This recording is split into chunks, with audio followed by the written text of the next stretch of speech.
বিশ্বকাপে এমন ঘটনার পর সাকিব শান্তরা দেশে ফেরার সঙ্গে সঙ্গে মারতে ছুটে গেল বাংলাদেশ ক্রিকেট ভক্তরা। ভিডিওটি মুহূর্তের মধ্যে ভাইরাল হতে শুরু করে। হ্যাঁ বন্ধুরা, এটাই স্বাভাবিক। বাংলাদেশ ক্রিকেট প্রেমীদের মধ্যে যে ক্ষোভ রয়েছে এটাই তার বহিঃপ্রকাশ। এই ভিডিওতে সম্পূর্ণ ভিডিও ফুটেজ আপনাদের সামনে তুলে ধরার চেষ্টা করব। বাংলাদেশ ক্রিকেট দলের প্লেয়াররা এটা 6 মারতে পারে না, এর চেয়ে দুঃখ আর কি। এই যে তামিম রে নিছে, তানজিদ তামিম, আসলে হতাশা।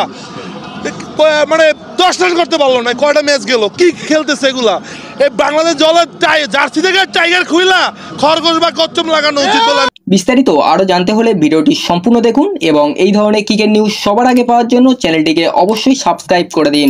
দীর্ঘ 17 বছর পর বাংলাদেশ খেলবে সেমিফাইনাল, এই স্বপ্ন ছিল বাংলাদেশ ক্রিকেট ভক্তদের মধ্যে, কিন্তু সেই স্বপ্ন ভেঙে চুরমার করে দিল বাংলাদেশ ক্রিকেট দল। ভক্তদের দাবি, সবাই আসলে ব্যর্থ, এদের দিয়ে আর কোনো কিছু হবে না। এই অল্প রান যদি এরা চেস না করতে পারে, এদেরকে দিয়ে হবেটা কবে? আমরা যে আমাদের উপর দিয়ে কি যাচ্ছে, আমাদের ভিতরটা যে কি হচ্ছে, এরা এগুলো দেখবে না, এরা এগুলো কখনোই দেখবে না।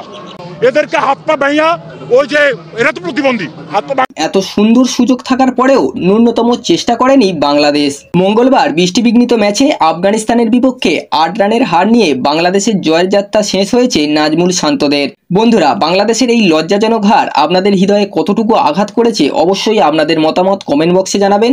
আর আপনারা যদি সত্যি বাংলাদেশকে ভালোবেসে থাকেন তাহলে বাংলাদেশের জন্য এই চ্যানেলটিকে অবশ্যই সাবস্ক্রাইব করে দেবেন আর এই ভিডিওটাকে যত দ্রুত সম্ভব বাংলাদেশ ক্রিকেট ভক্তদের মধ্যে শেয়ার করে দেবেন।